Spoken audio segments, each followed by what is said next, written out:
নমস্কার, আপনারা শুনছেন প্রণমামি জগৎজননী থেকে।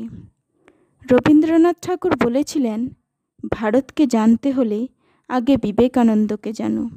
আজ শোনাব ভারতের ইতিহাস এর কিছু অংশ। যখন আমি দেশের প্রাচীন ইতিহাস পর্যালোচনা করি, তখন সমগ্র পৃথিবীতে এমন আর একটা দেশ দেখতে পাই না যে দেশ মানব মনের উন্নতির জন্য এত কাজ করেছে। জগৎ আমাদের মাতৃভূমির কাছে বিপুলভাবে ঋণী। যদি এই পৃথিবীর মধ্যে এমন কোনো দেশ থাকে যাহাকে পুণ্যভূমি নামে বিশেষিত করা যাইতে পারে, যদি এমন কোনো স্থান থাকে যেখানে পৃথিবীর সকল জীবকেই তাহার কর্মফল ভোগ করিবার জন্য আসিতে হইবে, যেখানে ঈশ্বরাভিমুখী জীবমাত্রকেই পরিণামে আসিতে হইবে, যেখানে মনুষ্য জাতির ভিতর সর্বাপেক্ষা অধিক ক্ষমা, দয়া, পবিত্রতা, শান্তভাব প্রভৃতি সদ্গুণের বিকাশ হইয়াছে, যদি এমন কোনো দেশ থাকে যেখানে সর্বাপেক্ষা অধিক আধ্যাত্মিকতা ও অন্তর্দৃষ্টির বিকাশ হইয়াছে, তবে নিশ্চয়ই বলিতে পারি তাহা আমাদের মাতৃভূমি, এই ভারতবর্ষ। পাশ্চাত্যের আদর্শ থেকে ভারতীয় আদর্শ কত পৃথক। পাশ্চাত্য দেশের বক্তব্য, কর্ম করো, কর্ম করে তোমার শক্তি দেখাও। ভারতের বক্তব্য, দুঃখ কষ্ট সহ্য করে তোমার শক্তি দেখাও। পাশ্চাত্য তার সমস্যা পূরণ করেছে মানুষ কত বেশি জিনিসের অধিকারী হতে পারে, আর ভারত এই সমস্যা পূরণ করেছে মানুষ কত অল্প নিয়ে থাকতে পারে। দর্শন, নীতিশাস্ত্র ও আধ্যাত্মিকতা যা কিছু মানুষের অন্তর্নিহিত পশুসত্তা বজায় রাখিবার নিরন্তর প্রচেষ্টায় বিরতি আনিয়া দেয়, যে সকল শিক্ষা মানুষকে পশুত্বের আবরণ অপসৃত করিয়া জন্ম মৃত্যুহীন চিরপবিত্র অমর আত্মারূপে প্রকাশিত হইতে সাহায্য করে, এই সেই দেশ, সব কিছুরই পুণ্যভূমি। দর্শন, ধর্ম বা নীতিবিজ্ঞানী বলুন, অথবা মধুরতা, কোমলতা বা মানব জাতির প্রতি অকপট প্রীতিরূপ সদ্গুণরাজিই বলুন, আমাদের মাতৃভূমি এই সব কিছুরই প্রসূতি। এখনও ভারত এই সব বিষয়ে পৃথিবীর সকল জাতির মধ্যে শ্রেষ্ঠ।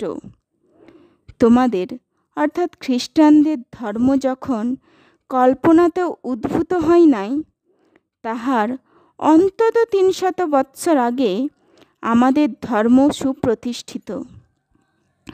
ভারতের প্রকৃত ইতিহাস উদ্ঘাটিত হইলে প্রমাণিত হইবে যে, যেমন ধর্মের ক্ষেত্রে তেমনি ললিত কলার ক্ষেত্রেও ভারত সমস্ত পৃথিবীর আদিগুরু। বিজ্ঞান সম্বন্ধেও ইহা প্রযোজ্য। প্রাচীনকালে ভারতবর্ষের আরেকটি দান বৈজ্ঞানিক দৃষ্টিসম্পন্ন চিকিৎসকগণ। অঙ্কশাস্ত্রে ভারতের কৃতিত্ব আরও বেশি।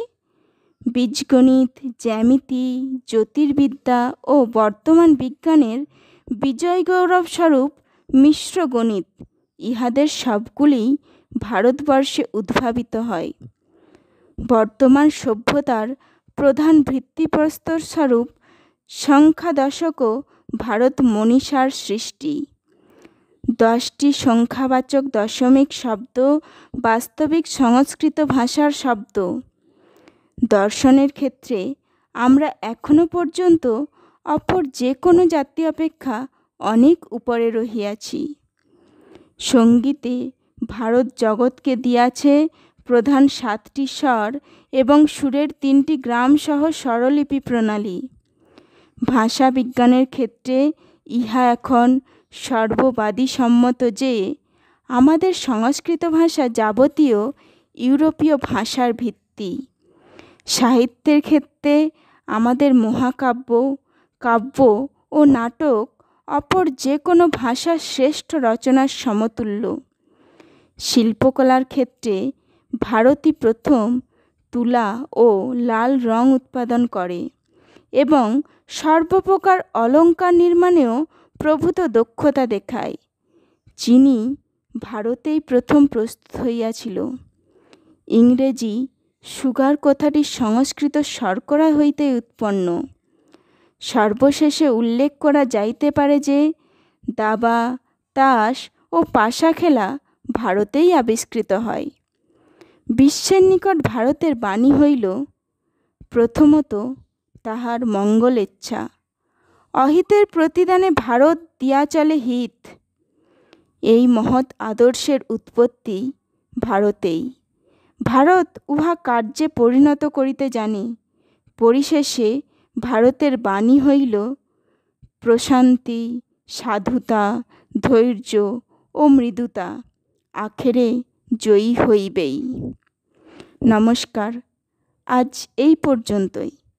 এরকম নতুন নতুন পাঠ আরও পেতে প্রণমামী জগৎজননী সাবস্ক্রাইব করে পাশে থাকুন এবং লাইক, শেয়ার ও কমেন্ট করতে ভুলবেন না, কারণ আপনাদের উৎসাহই আমাদের একমাত্র ইন্সপিরেশন।